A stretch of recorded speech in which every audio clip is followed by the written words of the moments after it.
Welcome to another episode of The Communicative Leader. I'm your host, Dr. Leah O, and today we're excited to introduce you to Jimmy Cannon, a transformative voice expert who seamlessly merges voice work with anxiety management strategies to redefine leadership communication. Jimmy's distinctive approach offers fresh perspectives on overcoming public speaking anxiety and really mastering the art of vocal delivery. Through his innovative Canon Method, he has empowered countless individuals to harness their voice, conquer their nerves, and cultivate a leadership presence that really inspires and connects. In today's episode, we'll explore key topics such as why your voice might be your most underutilized leadership tool and how subtle vocal shifts can dramatically enhance your influence. Jimmy uncovers the common vocal pitfalls that undermine confidence and guides us through practical techniques so we can sound more authoritative and impactful. If you're ready to elevate your communication skills and leverage your voice as a leadership superpower, this episode is packed with insightful strategies. Let's have some fun. Hello and welcome to The Communicative Leader, hosted by me, Dr. Leah O'Million-Hodges. My friends call me Dr. O. I'm a professor of communication and a leadership communication expert. On The Communicative Leader, we're working to make your work life what you want it to be. Jimmy, thank you for joining us on The Communicative Leader. We're so excited to have you today. And I was hoping you could start by sharing a bit about your journey and how you came to develop the Canon Method for mastering voice and managing anxiety. Hi, Leah. Thank you so much for allowing me on your podcast. It's a pleasure to be here. That's a good question. How did I start? It's a long story. I'll try to keep it short. That's probably best, isn't it? Otherwise we'll be here for hours. So the Canon Method is about three things. I've realized that when people come to me about the voice, they generally come to me saying, Jimmy, I've got a weak voice. I'm not being heard. I'm struggling to cut through the crowd so it speaks. But what I find is it's not just the physiology of their voice. It's not just the fact that they are speaking too quietly. It's about the behavioral environment. It's about the psychology. So there's three things that I help people with, and it's a holistic approach, which is their voice, but also their confidence and their presence. So voice and confidence and their presence. I love that. I imagine that's kind of the trifecta of projecting leadership and influence and connecting with others, because they're all those magic ingredients. That's it. Absolutely.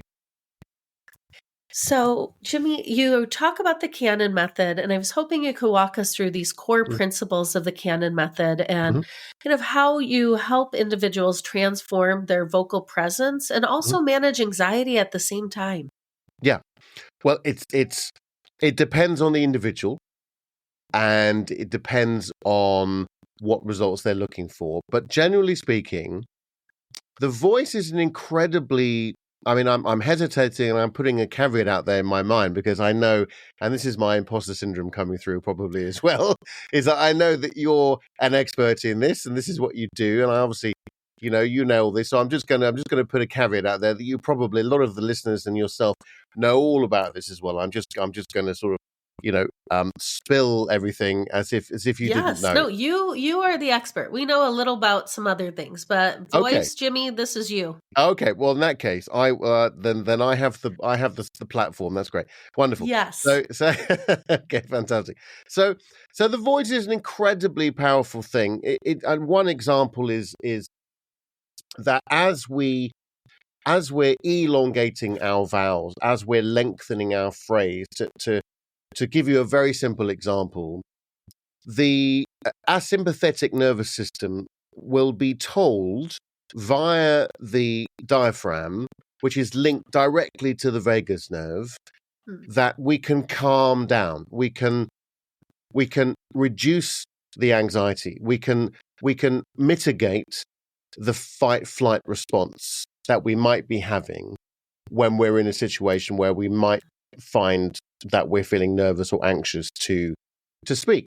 So actually, by doing the opposite to what most people do, which is avoid speaking entirely or freeze or pause or stop speaking, actually the best thing to do is to keep speaking and make your words, to make your phrases much longer. Now, to do that, you need to have control over your out breath. And then therefore, you need control over your in breath, because if you haven't got enough breath, then you can't use the breath to elongate it in the first place. So that one example is, for me, absolutely fascinating. That as a doctor, you'll know that there is evidence and there is research out there that attests to the connection between the vagus nerve and various areas of the body, such as the larynx, the diaphragm, the abdomen, to tell us that actually, if we can control the sympathetic nervous system, we can control the signals that it's giving both our body and then vice versa back to our mind to control how we feel. So that's it's fascinating. Yeah. It's so counterintuitive. I think that, Yeah, because you're right, your body is telling you, be quiet, don't say anything, don't embarrass yourself. And the best thing you can do, like you're saying, is to use your voice then. But it's not easy. Yeah, no, absolutely. I think the opposite to that is, if you are experiencing these behavioral responses, so you are avoiding certain situations, then that's got to be dealt with.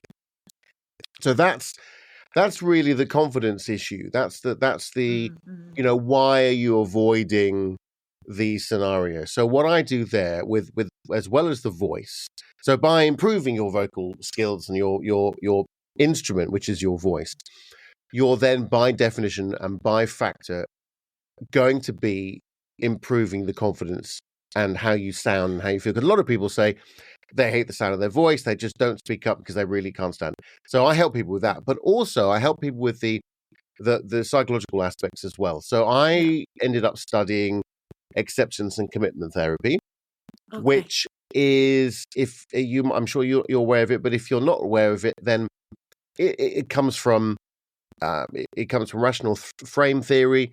It's very similar to CBT, which CBT very simply, and I'm not an expert in CBT, reframes negative thoughts and puts them into positive affirmations, which is fantastic. And there's lots of thousands of papers that celebrate that.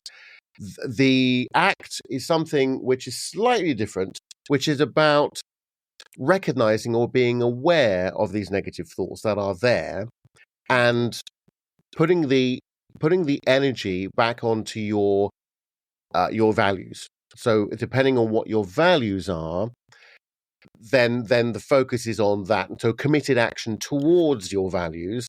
And the practice that I help people with is present moment exercises. So mindfulness exercises to keep yourself in the present moment, because we are constantly distracted and fused with our negative thoughts, whether that be avoiding speaking, or it might be a somatic response. Say your larynx or vocal tract is very tight, so therefore very strained, and it feels like you can't control. Or you might be getting distracted by something, that somebody walks into a meeting, they're late, and all of a sudden the whole flow has just been dissipated. So you've got to come back and recenter yourself. So there's lots of exercises that you can do in the interim period that help you in that moment. Yeah, that's a really helpful reminder. And I think something I imagine you find in your work a lot of people haven't really thought about yet is the preparation they can be doing and leading up to raising a hand or giving that update in the meeting or whatever that looks like. So that's a really great reminder, Jimmy. Thank you very much. I think the preparation is really, my background is, I'm sorry if I'm talking a lot here. That's the idea, isn't it? No, you are my guest, please. Yes. Okay. Yeah. Is that all right? I hate talking about myself. This is a very difficult thing to do, isn't it? But it is difficult, but thank you. It is difficult. I know. My pleasure. It's absolute pleasure. I'm passionate about what I do, so like you are, so it's very easy to keep going, keep talking. But tell me to shush if you need to. That's absolutely fine. So my background is performance. So my background is Okay. singing. I also play saxophone as well. So preparation is absolutely key. Yes. And if you do have the time, I tell my clients all the time to send me videos of them practicing, and I can give them feedback, etc. So it's really Yeah. important that you have this consistent practice that you're doing.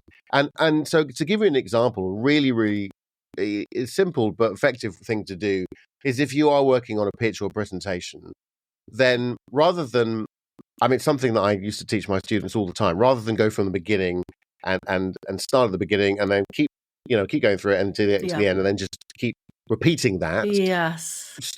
Work on the bit that you're not very familiar with. Work on the section that you're not that confident with, and really get that right. And paraphrase. So change it up a little bit, mix it up. For instance, there's the most heightened time of anxiety is 60 seconds before you're about to speak. So it's that, when you're waiting to be introduced or you're waiting on a Zoom call, that you're going to be speaking about your topic. You've got some data to share with the rest of the team, whatever it might be. Or you're at a conference and you've got the headset in and someone says to you, right, okay, 5 seconds, Jimmy, 5 seconds. That point, or just before that point, that's the most heightened bit of anxiety, right? So, this is a big challenge. So instead of difficult if you've got a conference or you're doing a TED talk and then it's absolutely planned word for word. But if you've got a meeting or you've got a workshop or you've got something that you're doing that you can change around slightly, instead of going into your intro, why not ask some questions? So maybe do a Q&A at the beginning. So you're taking the pressure off the beginning. As soon as you know, right? So as soon as you know, and as soon as you get used to the environment, the acoustic environment of the room, the personalities in the room, you can feel a lot more settled, a more present in the, and then as soon as you've had some, Leah, I've got a question. Hey, great, what's the question? Okay, blah blah blah, and then you answer the question, and then all of a sudden you've broken the ice. You're having a wonderful conversation, and so that's just one little sort of tip that I always give my clients. Yeah, that's so helpful too. And I think too, an audience appreciates that because we're spoken at so often, but to actually immediately be integrated is something that we welcome. Absolutely. Yeah, so it's an incredibly effective way to manage that anxiety at the time. So I with presence, there's a lot of literature on presence, and I come from the Patsy Rodenberg school of thought, which is that we create the space, we fill the space, we use the space that we're in. A lot of the time, and I'll give you an example. In England, we this is a strange example, but in England we don't have a lot of space. I happen to live in quite a rural area, so if you're in the States, then generally, if you're in a big city, you've got a lot of room, and you can use that space that you're in. But in England, especially if you're in London, which I lived for 30 odd years, you don't have it on the tube. We call it the tube, right? On the tube, it's very, very small. Nobody wants to put their head above the parapet, so there's a lot of sort of how can I sort of false humility, I suppose. There's a self-deprecation, right? It's a kind of a classic cliche of English people. So I'm not suggesting that every American has the opposite stereotype, but the idea of getting on stage or taking up that space is frowned upon to a degree, especially in the education system. So I grew up in a state education system, and it was sort of frowned upon if you had a bit of what did my client? One of my clients is Hebrew, and what's the? I'm trying to think of the word he used. Is it schmutz or shupla? Hoopla? No, I can't. What's the phrase? I can't think of what it is called. Chutzpah. Oh, come to me. What's that? Chutzpah? Chutzpah. He said, So not everybody's got that chutzpah, Yes. And I think Yep. it should be. I think we should encourage this. I think we should encourage this Yes. chutzpah and the space that you create when you're speaking or whatever environment that you're in. So I think finding that space and using that Yeah. space and breathing into that space is a really important Yep. thing to be able to do. Yeah, you're right. And let's dive more into voice, because I imagine that can also help us feel more at home in a space. And I know that you talk about voice as an underutilized leadership tool, and I couldn't agree with you more. And I was hoping, Jimmy, you could kind of Mm. elaborate on some of these vocal elements like tone, rhythm, projection. Yeah. How do these elements shape the way that others perceive us? Sure. Well, okay, the first thing is that our voice is an immediate tool for connection, an immediate way of people judging you in either in a positive or negative way. So if you have a particularly quiet voice or weak voice, or you have a harsh voice, for instance, then, and I'm purposely doing this now. So I'm softening my tone. So I'm thinking, right, okay, how am I going to appeal to most of the listeners out there? I'm not doing this maliciously, right? I'm just doing it as an example. But by just widening the tone of your voice, making it as warm and chesty as possible, we have 7 areas of resonance in the voice, and we can access those. And what we're looking for is what's called a balanced phonation. So that depends on your physiology. So it depends on the shape of your larynx. But, excuse me, the one way to appeal to most people is to have a balanced tone. And that means that and that's very much dependent on how you feel about your voice and how other people listen to your voice. What's really interesting, I think, is that a lot of us, I've mentioned this before, but a lot of us hate the sound of our voice. But actually what we hear is not what other people hear. Okay. So what we hear is a binaural effect which is in the head cavity. And so the resonance in the head cavity going through our auditory system, our ears, is what we hear as we speak. And especially, you're listening to me with headphones, right? So I'm going through this microphone. Okay. I'm going through a microphone, and that's being analog signal to digital signal being converted to your ears. That's already being manipulated in that in that zone, right? So even if you were here in this room, in this space, what you'd actually be listening to is the first reflection of the sound coming out of my mouth from the first wall that it hits. And that's what you hear, which is slightly different to what I'm hearing as my voice. So just to know that is a really good start. So back to your question, which I've forgotten completely. It's about how to use tone of voice, pace, pause. Yeah, just some of these vocal elements. How do they shape others' perceptions? Yeah, sure. Okay, interesting. How do they shape other perceptions? Well, again, quiet voice, harsh voice.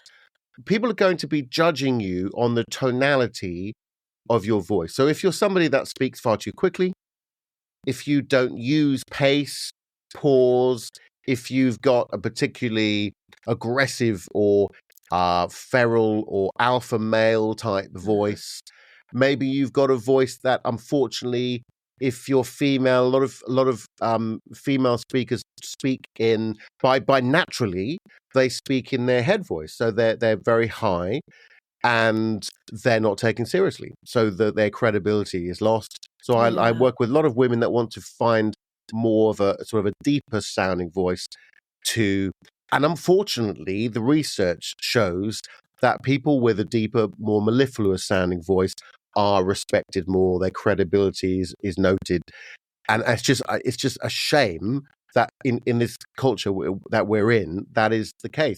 I also think that AI is something I've been thinking about recently, and obviously this at the moment it's on everybody's ears, and I think I think AI is going to be it's going to change the way we communicate vastly, in that people are going to need to be heard even more. So their voice is going to Yes. need to be heard even Yeah. more.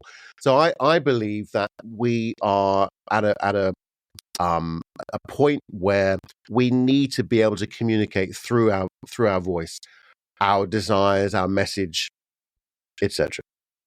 Yeah. That's so helpful. And I know that, you can see voice as one of your leadership superpowers. And I'm wondering, in your experience, and maybe some things you've heard from clients, Mm. is why do you think people initially overlook the power of voice? And then the second part is, then what can we do to start using our voice more effectively, especially if we want to be seen as a leader? Yeah. Okay. Well, I'll answer the first the latter, if I may. The way we can use our voice, I think predominantly, I'm sort of counterintuitive actually, is to listen, is to pause, is Okay. to create space. So find the space, fill the space, and use that space to create a connection to the person that you're speaking to or the group of people that you're speaking to. Pausing is a very, very difficult thing to do. It's very challenging for people that are nervous, people that don't have the confidence to, speak up and speak for a long period of time, particularly to groups of people.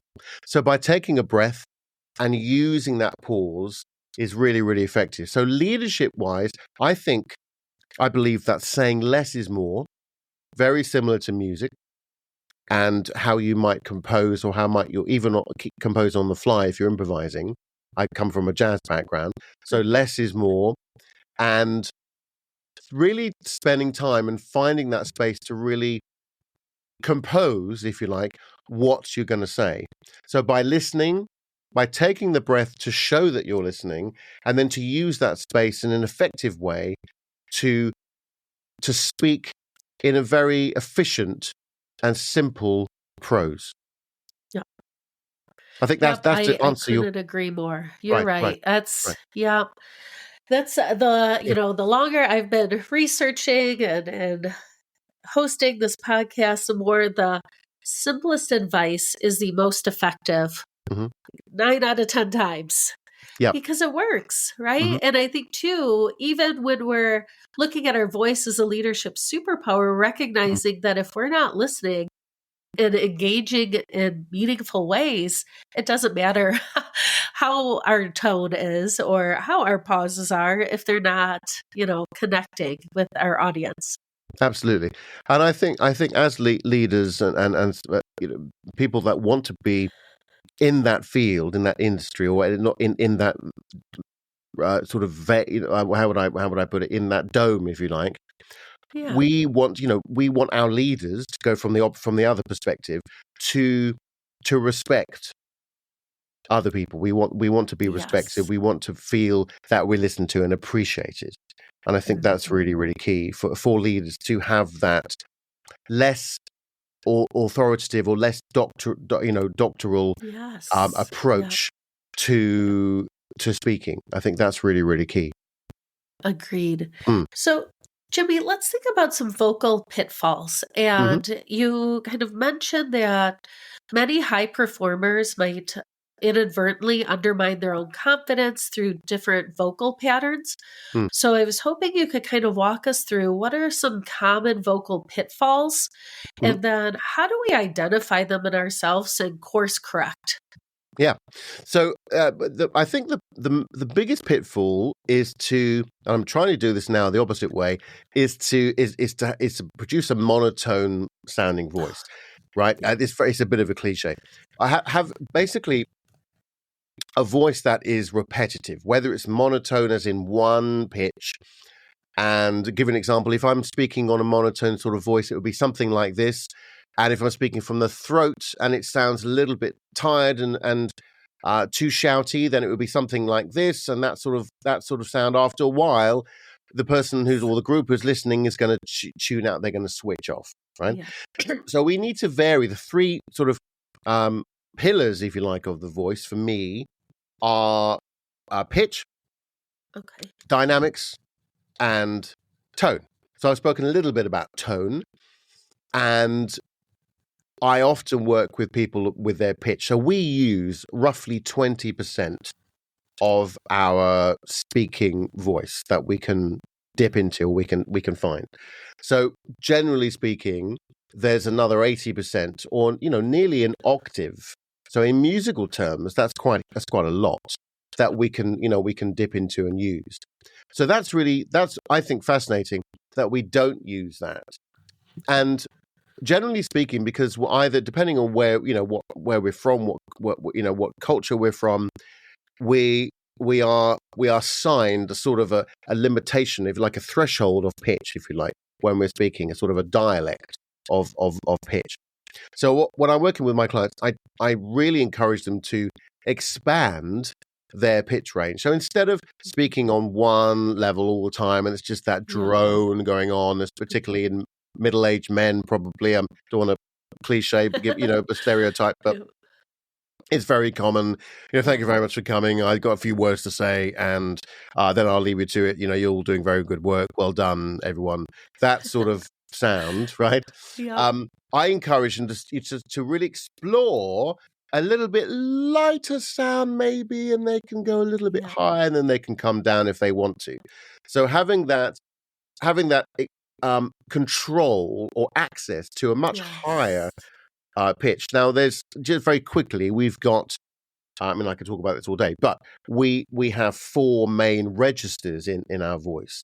So the low one is what's called vocal creak, and it can be a little bit detrimental if you're speaking in that way all the time. It's sort of that creaky vocal fry, right? So that's our lowest register. The next one is called modal 1, which is in old terms or old school terms is your chest voice. So we generally speak in chest voice. Most men speak in chest voice, and then we've got modal 2, which is in our head voice. Most women speak in their head voice, and then we've got whistle tone, which are really just accessible for dogs and Mariah Carey, and that's so very very very high tones that we probably wouldn't get to. But there is what's really interesting is that between a chest or modal 1 and modal 2, which is our head voice, there's what's called the passaggio or the bridge. And that can create the connection between the two. You can blend the two voices. So you can create, and I'll demonstrate now. So it's this kind of voice here that I'm using. It's just to exaggerate that I'm using this very sort of mixed blend in the voice. And singers use it to create a very sort of, giving an example would be sort of Marvin Gaye singing, my girl, talking about my girl. That sort of sound, right? Yes. I'm not suggesting we speak in that way, but unless you want to sing everything like Marvin Gaye, when you never, who knows? If you're Marvin Gaye, Yeah, exactly. So that the blend of those two voices can just create another tone. It's using another pitch. If I demonstrate it now, that's a bit exaggerating, but I could come down and just use it a little bit softer, a little bit lower, and it just gives a different dynamic to the voice. So if, for instance, if you're speaking to somebody and you want to give the impression that that you're empathic, that you have empathy for what they're experiencing. So if you're in HR, I'm working with a client at the moment, she's in HR, and she finds that when she speaks, she does come across a little bit too judgmental, let's say, right? So she's got quite a harsh, throaty voice. She speaks sort of quite hard like that. Thank you for coming to me. Thank you I'm very appreciate your time. Now, if she spoke in this more of a soft, open, mixed voice, it can sound a bit patronizing, but it's finding the balance between the two. So and I really appreciate you coming. Thank you for sharing that with me. And it's sort of that late night DJ voice sort of thing, So that's one thing that we can do, which mixes the pitch and the tone and also dynamics as well. So I've been speaking, I'm very conscious, obviously, how I speak because I'm a voice coach. So I feel I'm probably been speaking too quickly and too loudly for the last 5 or 10 minutes, right? That's your take, but not what I'm picking up. Oh, and I appreciate that. But so that's my take. So what I would want to do would be just to slow it down slightly, bring the volume down a little bit, And actually, sometimes, people say, "Oh, I've got a really weak voice, Jimmy. It's really quiet. Nobody listens to me." Sometimes having a really quiet voice is a really powerful thing. Because if you're in a meeting with lots of males, lots of alpha males, or even alpha women, and they take over the meeting, and they say, "Leah, what's your take on this? What's your point? Can you give me some ideas?" And then you've got not you personally, but you might have a very controlled. Well, thank you for giving me the opportunity to speak. I do have some ideas, and these are my ideas, and you're very succinct with them. But it's a very quiet, controlled voice. That people generally listen to that more than they would somebody, what Patsy Rogenberg says, in the third circle, somebody that is just filling too much space with their voice. Yeah, that makes a lot of sense, because you think about, too, being on the receiving end of that voice, right? And that's a lot easier, I think, in my experience and my preference, is to have that even that little bit on the quieter side than the loud, trying to speak over others, because then my brain is going overload. It's trying to figure out, why are you so upset about this? What is it that you're not sharing? In addition to what I'm actually trying to listen to you say, right? Absolutely. And there are so many clues in the tonality, the inflections, the intention of the voice and how you use it. It's very, very, very interesting.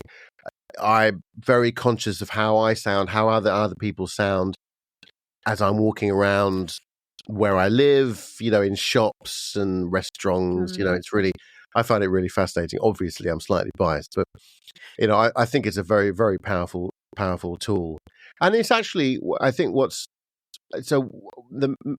I mainly work with people that the voice is a barrier to them. It's something that is stopping them from being respected in their work, I think, and being authentic as well.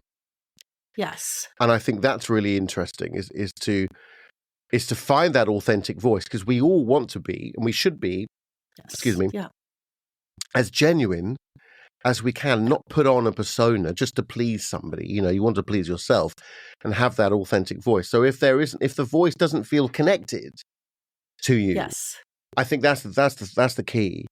And that's what I'm really fascinated in. It is connecting the voice to oneself and finding that connection, that authentic connection.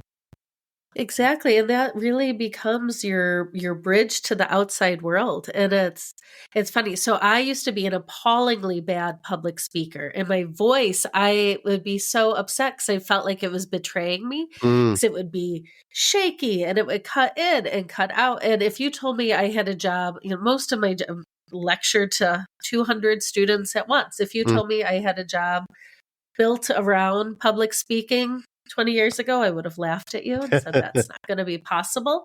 But you're right. It took a long time, and I felt like I had to make friends with my voice in order to be able to communicate what I had in my head and what I was thinking about and wanting to share. What did you do apart from that? What sort of strategy did you use over time was it just purely just getting on with it and doing it? Because that's a that was a big part of it. I think too, that's also, so that was undergrad days. And then a lot of the confidence came from competence. Like the more time I spent in organizations and working and realizing, okay, I'm really good in these dyadic small situations. So kind of trying to draw from that when it was a larger group. And then my master's and PhD were in communication. So I think just really better understanding basics of, we don't spend as much time with voice, but just thinking about, like the makeup of a good argument and of a speech, and thinking about diction, and all of that kind of coalesced with a whole lot of practice and being really gritty and just keep going, and allowing me to be where I am today. And with if you don't mind me asking one more question, I'm terrible like this. If you don't mind, I'm just fascinated with people like yourself. So when you're doing what you do now and you're working with teams, I presume, and about the communication within the team, interpersonal communication, then what is the biggest challenge, do you think, for the team in a communicating sense? Oh, for teams and their ability to communicate well, I think, as you were saying, listening, I don't think we listen well. We listen in order to respond rather than listening to attempt to understand. So it would be starting with listening better to one another. Mm. And I think too, a lot of it is learning how to facilitate a discussion, especially in small groups. Mm. So if we recognize this is a louder voice or this person is a little bit more reserved and they need more time, Mm. having someone who can facilitate to open that door to say, okay, Jenny, what do you think? You've been a little bit quiet, or we'd love to hear your thoughts here. Or thanks so much, John. We're going to wrap that up and I'm going to hear from Jimmy now. So Yeah. I think those are really two powerful tools for facilitating effective groups.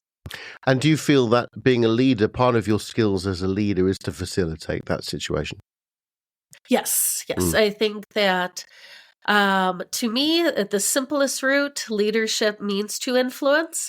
And I think the way we influence shifts on the situation and the context. It is ever evolving. And in that example, if we recognize there's a way to get more out of Jenny and a way to, harness John's talents in a certain way, and we can do that simply by facilitating, then I think that's what leadership looks like in that moment. Yeah, that's fascinating. Yeah. So, but again, all because I can use this voice now in a very That's right. dependable, reliable way. So Exactly. There we are. yeah. So actually, this next question I have is about overcoming public speaking anxiety. So I am wondering, so I used to teach public speaking, and we didn't think about voice too often. We'd think about, how do you make this argument and what are some techniques for delivering this, but not so much on the voice end. But I'm wondering, with the work that you do, how do you blend your voice work with anxiety management strategies to help people be more effective, especially if they're going in with a big fear? Yeah. So the voice is, it ends up being, the two end up being linked and together anyway. So when we're rehearsing, when we're practicing, the practice. Okay, so what there's a for instance, the exercise I mentioned before. There's one exercise that I do which is called intoning. And that is a really, really amazing exercise. What it does is what the exercise, I'll show you. The exercise is this. So if I were to say the two words speaking better, right? I would sing on one note. And you don't have to be a singer to do this, right? Any pitch. You have to sort of be able to hold a pitch. But anyway, that's not incredibly. So here we are. Speaking better.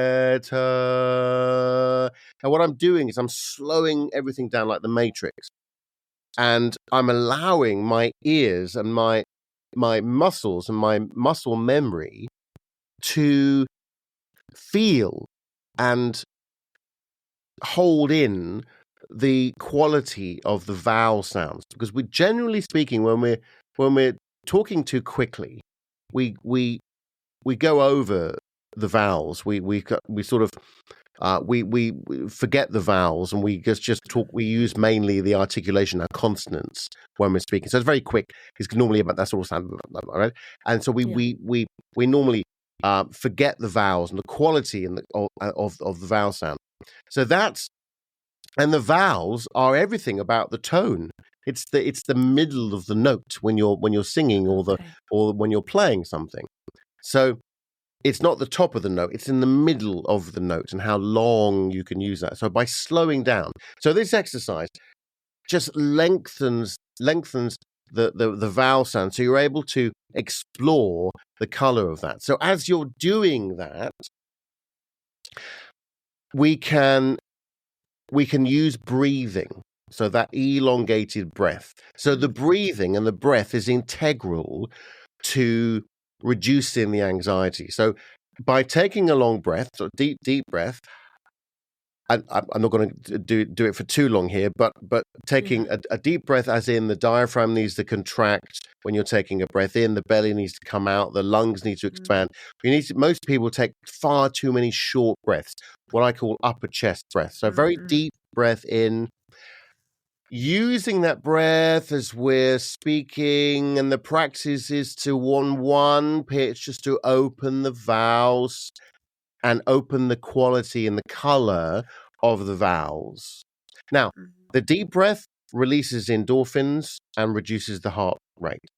The long, elongated breath connects the sympathetic nervous system and sends a signal from the diaphragm, from the abdominal muscles, back to the vagus nerve, and says, you know what, you don't need to be tight, you don't need to put in all the military and the infantry to control the fight flight response and to stop everything and guard the king or the queen. You don't need to do that. You can relax. Everything is going to be absolutely fine.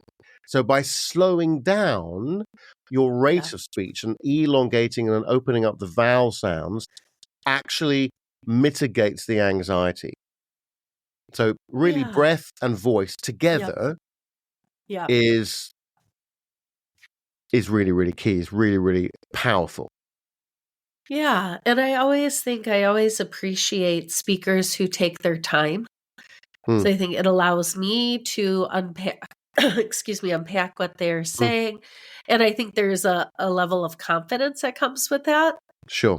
So. Yeah, no, absolutely. Yeah. That's okay, no problem. The pause is really, really, really key. And it's incredibly, incredibly useful. So if you're able to, there's some research, I can't remember exactly the figure, but it's something like 5 seconds or 5.5 seconds, where if someone's paused for that amount of time, it's only after about 5 seconds that the audience will think that there's something wrong, that they might be having a heart attack or something like that. You know, something terrible, something's happening. You know, we need to, excuse me, security, nurse, whatever it might be at that point. So you can take a very, very long pause. If you think how long 5 seconds is, about that amount of time, right? That seems very, very, it seems a long time.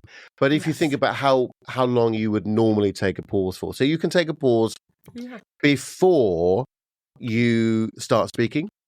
You can take a pause before you answer a question or in between a phrase or a sentence, just purely by taking a breath. So one trick that you can do is to use your nose. So taking a breath in through the nose, also called the Boteka technique, a Russian technique, which has a more direct connection to the diaphragm. You're bypassing the vocal tracts, and so because air is going through the nasal passages, so you're not pushing, you're not bringing air in through the mouth, so therefore you're not bringing cold air in, and you want to keep the larynx nice and relaxed and warm. So by taking a nice slow breath through the nose, just gives you a little bit of time, again, take a deep breath and just to center yourself, give your listener, as you said, enough time to sort of process what you've said. Yeah. And also yourself time to process your own thoughts and how you're going to plan the next phrase. So really, sorry. That's so helpful. Yeah. And that's a nice segue. I was thinking about authenticity and personalization when I was preparing for our conversation. And I think especially too, I imagine with your clients, when people are learning to use their voice in different ways, it sounds different to them. It sounds different to others. And, what do you recommend so that when we're working on voice, that we still feel authentic to ourselves and that we're conveying that authenticity as well? I think the authenticity comes purely through your own, well, it comes to a lot of things. It becomes you need to be very true to your values. You need to understand your personality and to accept who you are. I think there's a lot of work that people need to go through, first before they're happy with communicating that through their voice. I think there's a lot of work to be done in accepting who you are, your personality, what you stand for, your values, your ethics, your morals, etc. And then, therefore, actually, life becomes a lot easier because everything that you do there's a song there. Everything that you do is determined by your choice, your values, and what you're committed to doing, and why you do what you do. Mainly your why or your purpose. So if you decide, you know what, I'm going to speak it up in this meeting because I feel that my ideas should be listened to, and I'm really passionate, and I know that these ideas are going to make a positive difference to the company or to the team or to the project that you're working, whatever they might be. So the authenticity is not necessarily about perfection within your voice, but what I think is interesting is we can improve the way we communicate, and we can use the voice as a tool.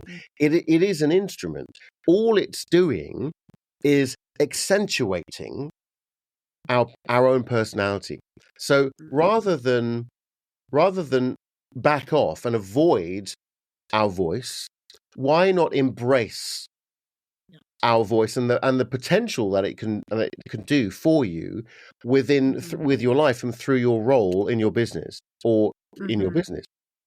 And I think that, again, having that absolutely clean connection from your cognitive mind to your body and vice versa is really, really key. So everything from the breath to the phonation to the speech to the intention to the projection of your voice is controlled and thought about and practiced before it comes out of your mouth. I think that's really key. And I believe that is a genuine response to, not my response, but that would be a genuine response to any communication situation that you might be in. Yeah, and that's so helpful. And again, I really appreciate you calling attention to the preparation. And like you said, you're a trained musician, and that I imagine people in performing and performance arts, you recognize so much of the work happens before you show up to the stage or the gig or whatever that looks like. And I think for a lot of folks who don't have that experience, they don't realize that preparation is needed or that practice is why some people are able to show up in different ways and to connect and inspire in maybe ways that they're not quite there yet. Absolutely. And practice.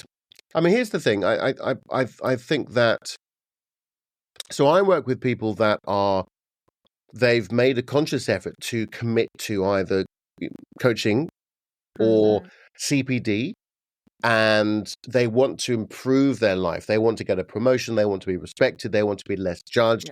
They want to change the perception of how they feel about themselves.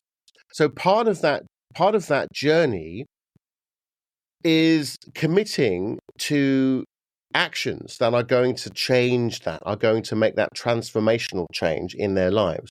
So I suggest that people work on their voice. They work on their self-esteem, which I help them with through their confidence. They work on their presence. Their work, which is, presence, going back to that, is filling the space, your body alignment, how you connect with the breath, how you connect with the sound, how you resonate through your body. That's presence. How you control the space that you're in. There's loads of techniques to do that. But to practice all of this, we have to go out there and do it. It's all very well.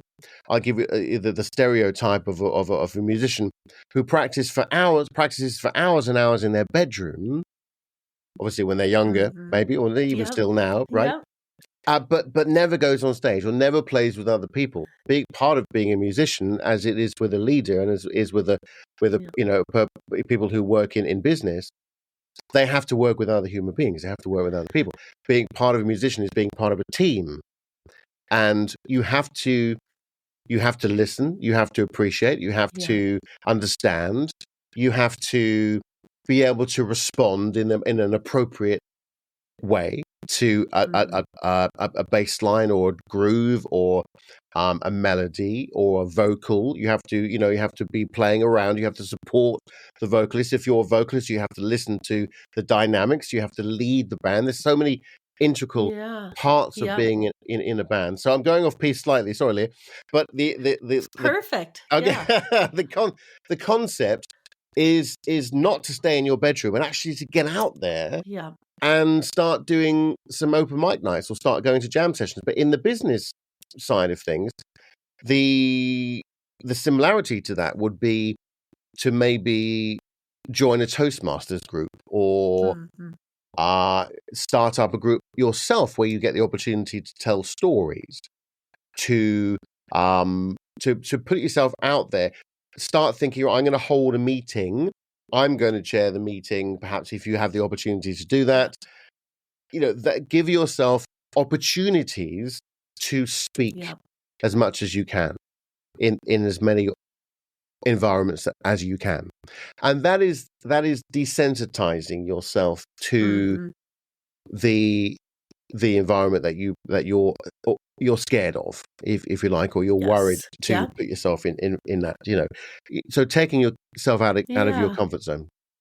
Yep Not easy, but essential. Yes, absolutely. Yeah, no, exactly. Yeah.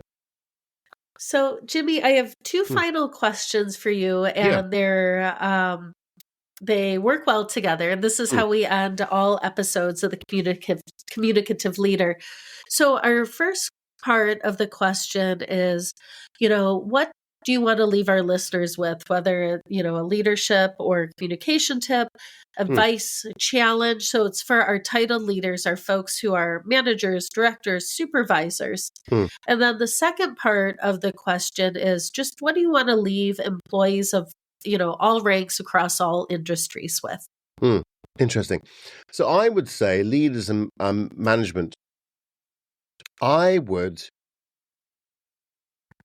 two things. I would focus on the pause and seeing how much space you can create in between phrases to allow that natural space to bring itself into that space. So let me rephrase that. I don't know about you, but I've studied coaching. I did an L7 leadership coaching course a couple of years ago. Very interesting. And even now, my wife believes that my listening skills are even worse. No, I'm joking. But something I learned was to embrace the pause. Now, in speaking and in the voice and singing and etc. and performing, silence is incredibly, incredibly powerful.